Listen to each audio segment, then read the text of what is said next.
Good evening and salutations, my Days of Lives fans. So, what do we got first?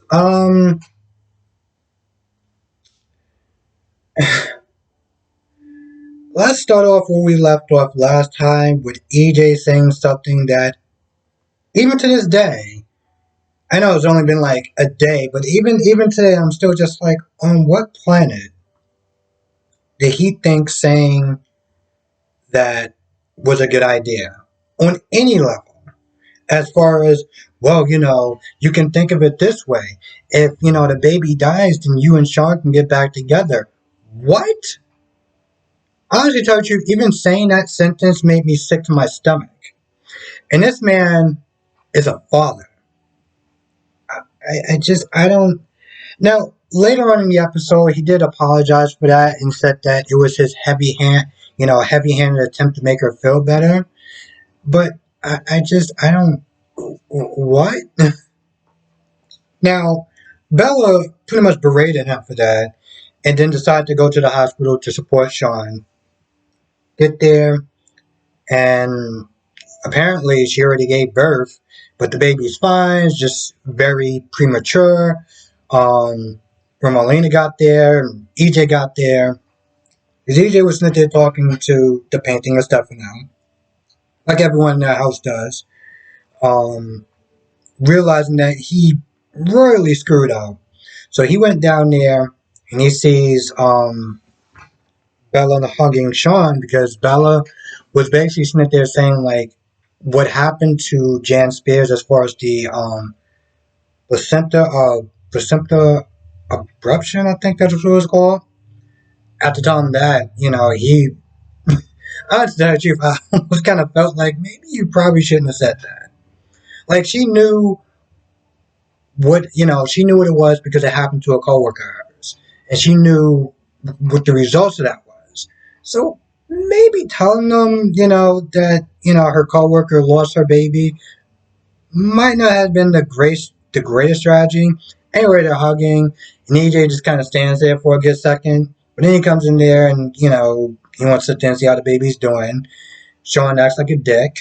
But then, of course, like I said, Marlene comes in there, and it's like, the baby's fine, just, a little underweight, and, he's in the DQ, I guess that's what it's called. So, with that being said, everyone kind of part ways except for Bella, and Bella tells EJ to take her somewhere, anywhere except for there. They get back, EJ does apologize, and, at this point, Bella is just so done with everything. Apparently, he must have had a couple of drinks of wine, and she was kind of out of it a little bit. Like, she just needed to de-stress, but apparently, that wasn't enough. And she pretty much said in not so many words that she needs to feel better. Now, she starts kissing EJ, and of course, here's the thing. I gotta sit there and watch this later on, but every time that EJ kisses someone, and I've said this before, every time this man kisses someone, I don't think he either knows how to fake kiss or he just doesn't give a damn. So, either way, they kiss and you can kind of imagine where it goes from that point. What do we got next? Lucas and, Kate.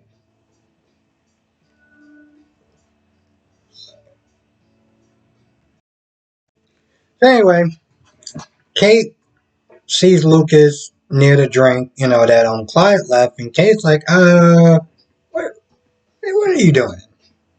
And, Lucas like, listen, this isn't mine, this is Clyde's. And at first she doesn't believe him, and I'm like, you do realize that he's been clean for quite a while, right?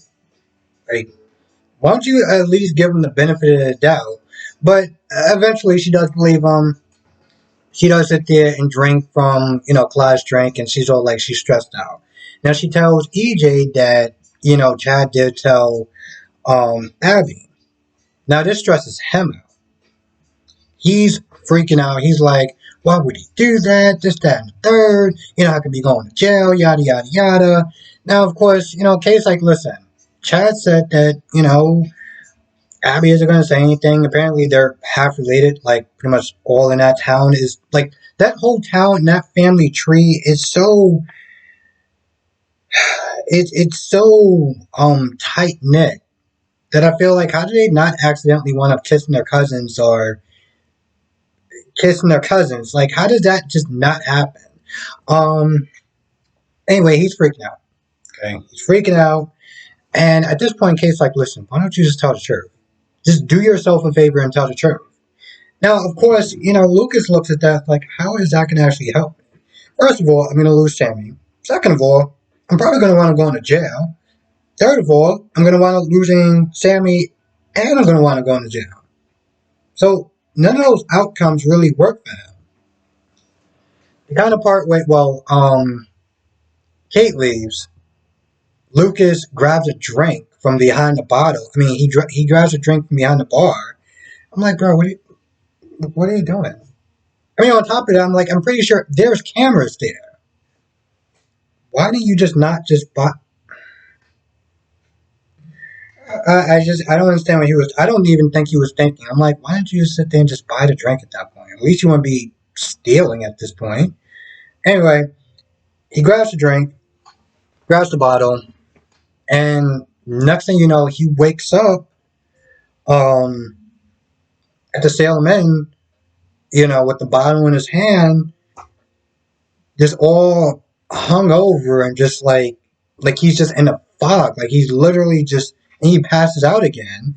I'm like, bro, what the hell? Because when Kate left, he's not there thinking of worst case scenarios.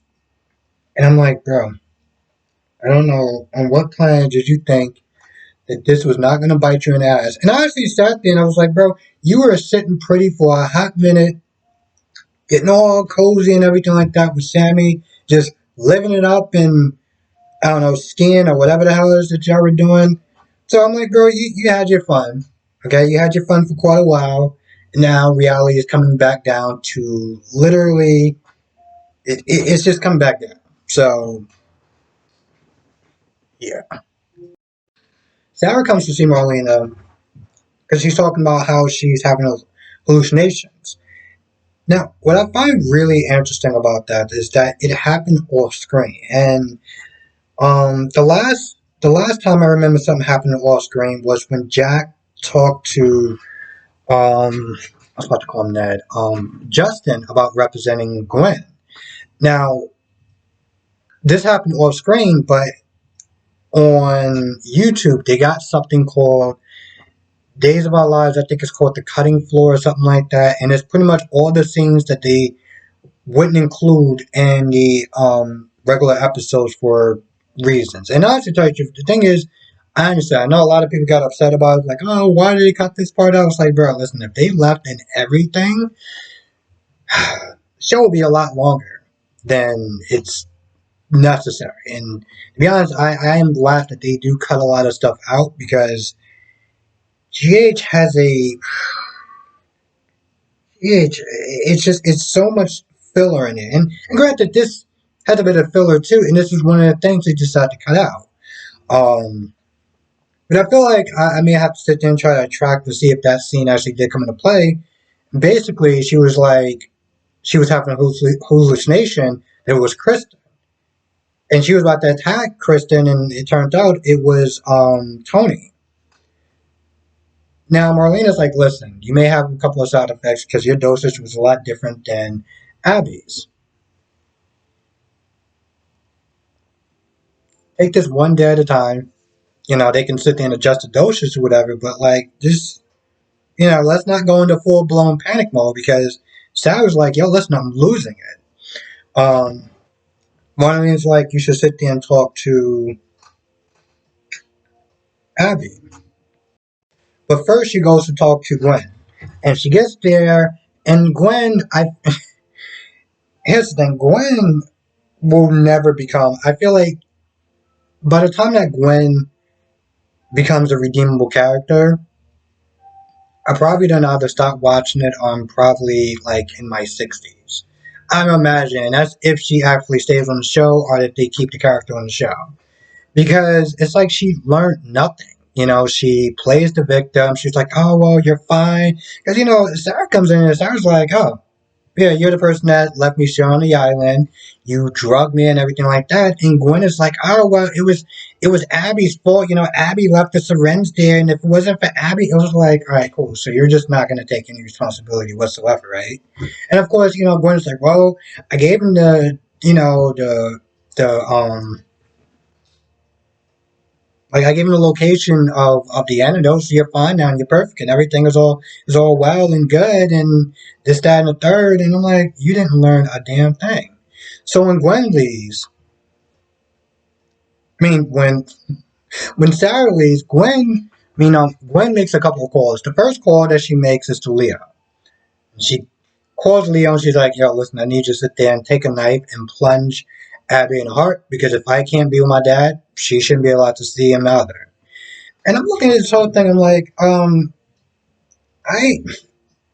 Leo's like, I was planning on getting revenge, but you talking about like ending somebody's life? Like this is not my style. I'm sitting there like, this isn't his style. I mean, granted, I don't know the character that much, but from what I understand, he's a lot of things, but being a killer is not one of them.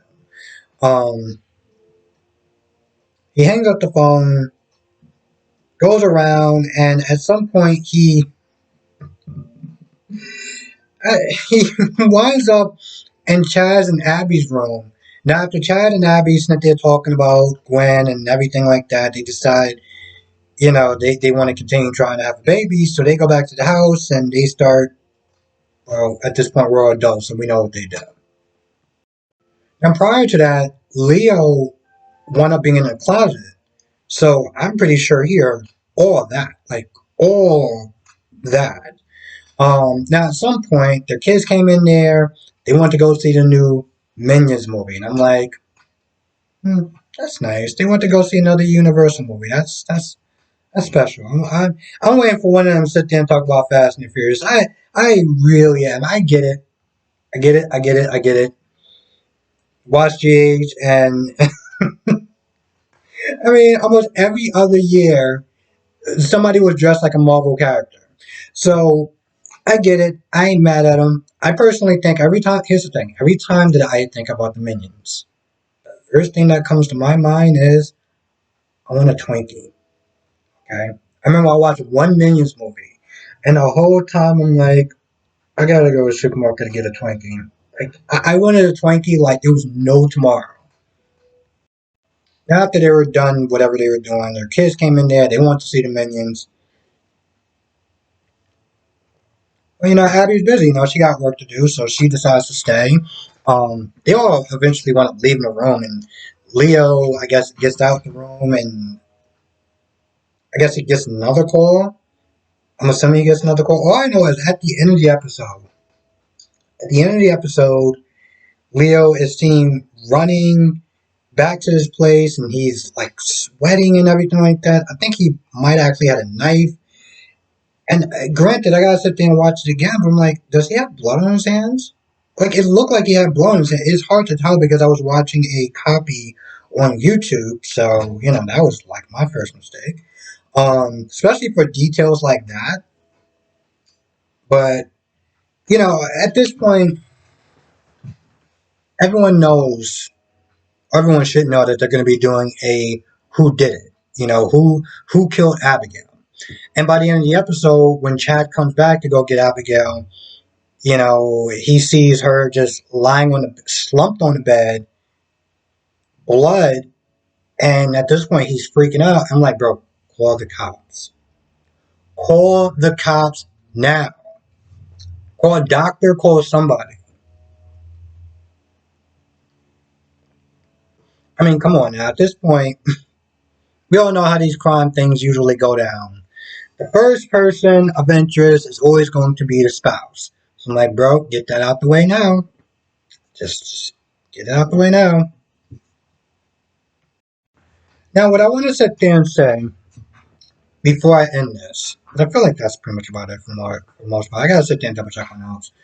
I was on Instagram, like I always am, and I was on the soap opera digest thing. They had the cover of like, who killed Abby. You got a bunch of people on there that's getting all upset with the writers. They're like, I can't believe you killed her off. You writers really don't want any more watchers, any more fans and stuff like that. And I'm like, here's the thing. People get so emotional. The first thing that they do is they go to Instagram, they go to Facebook, and they're just I can't believe you did this. You killed off my character. And I'm just like, if anyone, I was like, if y'all had bothered to sit there and take 2 seconds and do a Google search, you'd probably realize that there's a lot of rumors suggesting that the actress wanted to leave. She wanted to go. She wanted to be killed off. And yet these people are coming at the show, they're coming at the writers like it's their fault. And my whole thing is like, if you took the time to go on Facebook and Instagram and whine and complain about this character being kicked off the air or whatever, take 2 minutes to just do a Google search, you know? Find alternative reasons. I don't want to say this. I'm not gonna say it,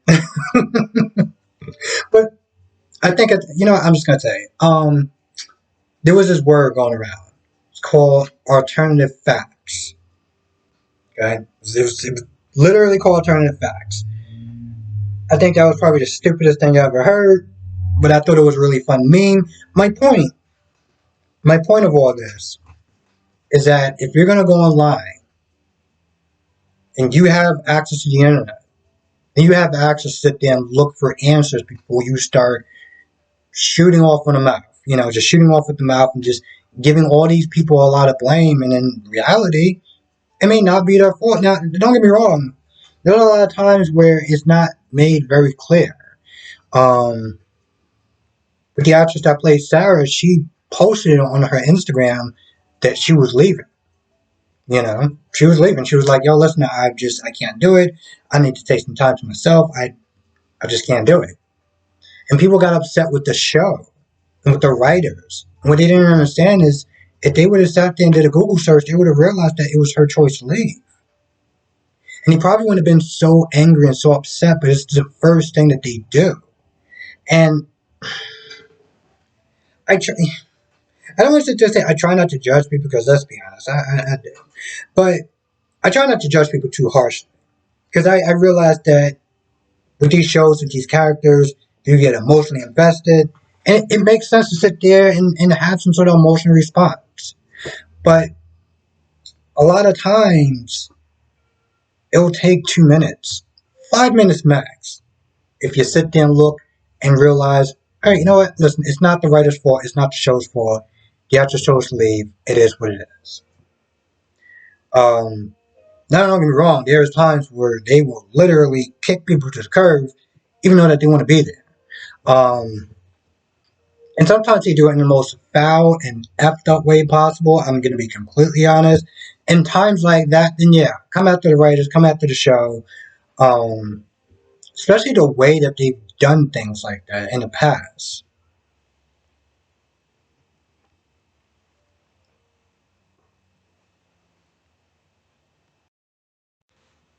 I think that's about it. I gotta sit there and say this episode was really good. Not just for the murder mystery that's about to be going down next week, but just in general. It was actually a good episode. This is one of those shows where it's like, even when it's an average episode, it's still a good episode.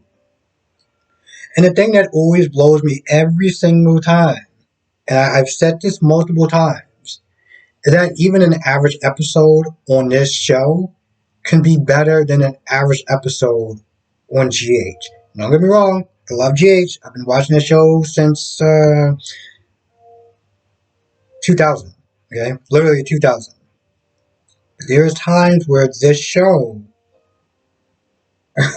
it will surprise you in the most glorious and amazing ways. And I always gotta sit there and give props to this show. Um, for sticking to it. I personally I think if I have one thing, One thing that I would want to change, and I don't even know if it would actually even be a good thing, is the opening. Is the opening. I find the opening better than I do on GH, but at the same time, it's so like so outdated. And I get it. It's for people who've been watching the show for a very long time, and they kind of, for the most part, as far as like black and white, and now it's like they kind of kept it, you know, they kind of kept it the same. But I feel like I don't know. I don't. And also, to tell you the truth, I feel like it may give the wrong impression in the show too. Like the opening is so old and like very old fashioned, but this show is very modern, like extremely modern. This show went from when I get clips from what's the crowd name is Shakira, old clips. Remember, there was a clip of Sammy using a payphone. Payphone. Okay, it was people that was using that was reading a newspaper. Now you see Kate using an iPad to sit there and read the news. I mean, we definitely stepped up as far as the modern age is concerned, and I guess in some sort of ways, I'm like, maybe they should probably update the no, the opening. Like they should probably really do the opening.